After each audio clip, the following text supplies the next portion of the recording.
बिस्मिल्लाहिर्रहमानिर्रहीम। Quantum learning academy में आपको खुशामदीद। आज के इस लेक्चर में हम बात करेंगे इंड्यूस फिट मॉडल के बारे में। पिछली वीडियो में मैंने एक्सप्लेन किया था अबाउट द लॉक एंड की मॉडल, और ये जो एक सीरीज़ चल रहा है मैकेनिज़्म ऑफ एंजाइम एक्शन के हवाले से, जिसमें मैंने वीडियो बनाया था about the mechanism of enzyme action. उसके बाद मैंने बात की थी एंजाइम स्पेसिफिसिटी के बारे में, और उसके बाद मैंने बात की द लॉक एंड की मॉडल। अगर आप इन सारे वीडियोस को स्किप करके सिर्फ और सिर्फ इंड्यूस फिट मॉडल को देख रहे हो तो आप गलती कर रहे हो। आप लोगों को चाहिए कि पहले उन वीडियोस को देखें और फिर आके इंड्यूस फिट मॉडल को मैं जो अभी पढ़ा रहा हूँ आप इसको सुने और देखें और समझें। तो इंड्यूस फिट मॉडल ये असल में बात करता है about the mechanism of enzyme action के हवाले से। तो पहला पॉइंट इसमें ये है कि ये हमें बताता है about the mechanism of enzyme action के हवाले से। एक पॉइंट जो है इसमें ये हो गया। दूसरा पॉइंट वो ये है कि इस मॉडल को जो है 1958 में ये जो चीज़ें हैं, ये डिटेल्स जो है ये एमसीक्यूज़ के लिए बहुत ज़रूरी होती हैं, तो इसलिए आप लोगों ने इनको याद रखना होता है। डेनियल कोशलेंट एक साइंटिस्ट हैं, उन्होंने इंड्यूस फिट मॉडल के बारे में बताया था और उन्होंने इस मॉडल को एक्सप्लेन किया था। ये कहाँ से इनका ताल्लुक़ है? इनका ताल्लुक़ जो है ये एक अमेरिकन बायोलॉजिस्ट हैं। तो ये भी आप लोगों ने याद रखना होगा क्योंकि एमसीक्यूज़ में यही चीज़ें आती हैं। तीसरी चीज़ जो बहुत इंपॉर्टेंट है इंड्यूस फिट मॉडल में वो ये है कि इंड्यूस फिट मॉडल के मुताबिक एंजाइम जो है, एंजाइम का जो एक्टिव साइट है वो क्या है? एंजाइम का जो एक्टिव साइट है वो है नॉन रिजिड। मैं आपको एक्सप्लेन करूंगा कि इनका मतलब क्या है। और फ्लेक्सिबल। देखो बेटा, मैं फिर आपको बता रहा हूँ कि अगर आप लोगों ने लॉक एंड की मॉडल नहीं देखा या नहीं पढ़ा तो आप लोगों को ये बातें समझ में नहीं आएंगी सही तरीके से, क्योंकि लॉक एंड की मॉडल के मुताबिक जो कि एमिल फिशर एक जर्मन केमिस्ट थे, उन्होंने कहा था कि एंजाइम का जो एक्टिव साइट है वो नॉन फ्लेक्सिबल होता है और वो रिजिड होता है। लेकिन बाद में 1958 में एक अमेरिकन बायोलॉजिस्ट ने उस मॉडल को रिजेक्ट किया और उन्होंने कहा कि असल में जो अभी एक्सेप्टेबल मॉडल है वो है इंड्यूस फिट मॉडल, जिसके मुताबिक एंजाइम का जो एक्टिव साइट है वो नॉन रिजिड है और फ्लेक्सिबल है। अब मैं आपको एक्सप्लेन करूंगा ड्रामेटिकली कि किस तरह जो है एंजाइम का एक्टिव साइट वो नॉन रिजिड है और फ्लेक्सिबल होता है। आप लोगों को पता होगा कि एंजाइम जो है वो, मैं आपको यहाँ पे एक मॉडल बना देता हूँ। ये मैं ले लेता हूँ कि ये एक एंजाइम है और ये वाला जो पोर्शन है ये उसका एक्टिव साइड है। मैं शॉर्ट फॉर्म पे यहाँ पे लिखूँगा, और ये जो है वो इसका एलोस्टेरिक साइट है, या इसको हम फ्रेम वर्क भी कहते हैं। अगेन मैं आपको ये बता रहा हूँ कि ये जो जितनी भी चीज़ें मैं आपको बता रहा हूँ ये मैंने पिछली वीडियोज़ में डिटेल में बताई हैं, इसलिए मैं इन चीज़ों को यहाँ पे स्किप कर रहा हूँ। यहाँ पे एंजाइम है, एक्टिव साइट इसका, एलोस्टेरिक साइट है, और उसके साथ साथ यहाँ पे मैं एक सबस्ट्रेट बनाऊंगा। और सबस्ट्रेट किसे कहते हैं ये मैं पिछली वीडियोस में एक्सप्लेन कर चुका हूँ। और सबस्ट्रेट मैं यहाँ पे बनाऊंगा थोड़ा बहुत जो है अब ये देखो, ये मेरे पास सबस्ट्रेट हो गया।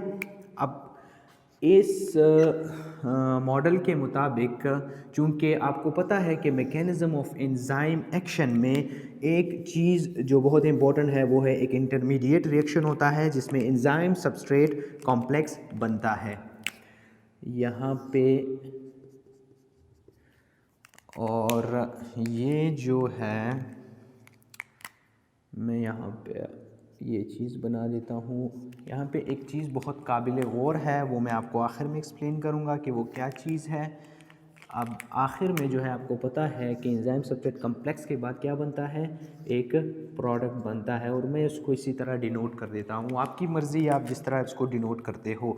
तो इसको कहते हैं एंजाइम सबस्ट्रेट कॉम्प्लेक्स और इसको कहते हैं प्रोडक्ट। अब यहाँ पे जो समझने की बात है वो ये है, देखो बेटा यहाँ पे मैंने एक डायग्राम बनाया है और डायग्राम से भी आपको जाहिर हो रहा है कि ये एक्टिव साइट जो है ये थोड़ा सा यहाँ पे रिजिड है और यहाँ पे जो सबस्ट्रेट का जो साइट है जो कि एक्टिव साइट के साथ कनेक्ट होगा, इसके साथ इंटरेक्ट करेगा, वो थोड़ा सा जो है फ्लेक्सिबिलिटी इसमें है, इसमें वो नोकदार जो वो है चीज़ें हैं यहाँ पे जो है वो नहीं है। तो इस मॉडल के मुताबिक, ये मॉडल या जो डैनियल कोशलैंड है उसके मुताबिक वो ये कह रहे हैं कि एंजाइम का जो एक्टिव साइट होगा वो अपने आप को स्लाइटली इस सबस्ट्रेट के शेप के मुताबिक चेंज करेगा ताकि सबस्ट्रेट जो है वो सही तरीके से इस एक्टिव साइट में फिट हो। आप समझ रहे हो ना? मतलब यह है कि इंड्यूस करता है अपने आप को, इंड्यूसली फिट करता है सबस्ट्रेट को अपने एक्टिव साइट में। इसीलिए इस डायग्राम में मैंने इस वाले पोर्शन को थोड़ा सा मैंने इसको जो है इस जो एक्टिव साइट है इसके मुख्तलिफ बनाया है। अब चूंकि एंजाइम सबस्ट्रेट कम्प्लेक्स बनेगा और एंजाइम सबस्ट्रेट कम्प्लेक्स के बाद आपको पता है कि एंजाइम जो है वो अपने आप को रिलीज़ करेगा और प्रोडक्ट जो है हमें आखिर में मिलेगा। तो इसमें जो इम्पोर्टेंट चीज़ है वो ये है कि active site of the enzyme जो है वो रिजिड नहीं होता, वो फ्लेक्सिबल होता है। क्यों फ्लेक्सिबल होता है? ताकि वो सबस्ट्रेट को सही तरीके से एंजाइम में फिट कर सके और उसके बाद जो है एंजाइम सबस्ट्रेट कॉम्प्लेक्स बने। तो this is all about the induce fit model. Yes,